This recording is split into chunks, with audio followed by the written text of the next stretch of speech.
Ақпараттық қауіпсіздік мемлекеттік ақпараттық ресурстардың, сондай-ақ ақпарат саласында жеке адамның құқықтары мен қоғам мүдделері қорғалуының жай-күйі.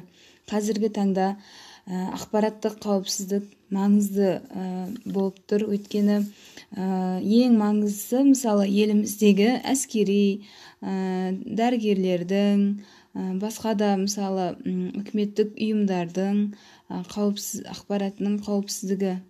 Одан да бөлек қазіргі таңда жеке субъектілердің де ақпараттық қауіпсіздігі қатаң сақталуы керек. Мысалы, ақпараттық қауіпсіздік бұл субъектілердің ақпаратты қорғау жағдайы, ақпаратқа қол жеткізу мүмкіншілігі, қол жеткізуді басқару саясаты, қол жеткізудің басқару ережесі және әрбір пайдаланушының немесе пайдаланушылар тобының құқықтары нақты анықталуы тиіс.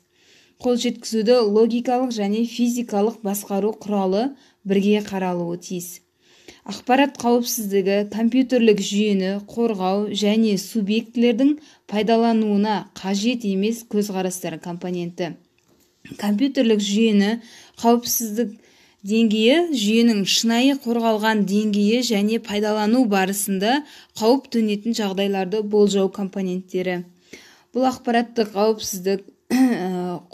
қауіпсіздіктің қолжетімділігі, тұтастығы, құпиялылығы қорғалуы тиіс. Енді жеке-жеке тоқталсақ, ақпараттың қолжетімділігі бұл компьютер істен шыққанда немесе интернет арқылы түрлі қауіпті программалардың шабуылы нәтижесінде веб-сайт қолданушысының сұранысына жауап бермеген жағдайда бұзылады. Ал ақпараттың тұтастығының бұзылуы ақпараттың ұрлануы немесе бұрмалануы кезінде орын алады. Мысалы, электронды пошта хаттарының және басқа да сандық құжаттар мазмұнының өзгеруі. Ақпараттың құпиялылығы қандай жағдайда бұзылады? Ол, яғни бұл ақпарат жария болғанда бұзылады. Бұл ақпараттың таралуына себеп болуы мүмкін. Ақпарат тұтастығының негізгі қауіптері екі түрлі болады: статикалық және динамикалық. Статикалық тұтастығының қаупі қате ақпараттар енгізу, мәліметтерді өзгерту болып табылады. Ал динамикалық тұтастығының қаупі мәліметтердің қайталануы, қосымша хабарламалар енгізу, мәліметтерді ұрлау. Енді кез келген қорғау жүйесінің ең әлсіз тұсы ол адам болып табылады. Кейбір қолданушылар өз құпия сөздерін көзге түсетін, көрінетін жерлерге жазып қояды. Мұндай жағдайда кез келген ақпаратқа заңсыз қол жеткізу мүмкіндігі артады.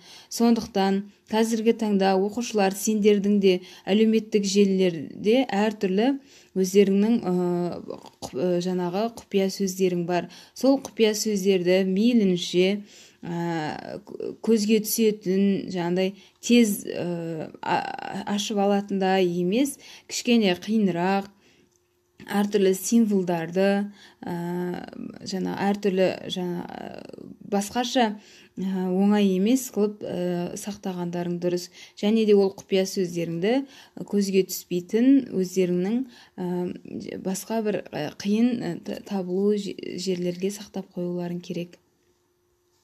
Енді ақпараттық қауіпсіздікті сақтау дегеніміз не? Ақпаратты қорғау қажеттілігі туындаған жағдайда не істеу керек? Ақпараттың құпиялығын, қолжетімділігін, тұтастығын сақтаудың маңызы неде? Қазір дәптерлерімізді ашып, осы сұрақтарға жауап жазамыз.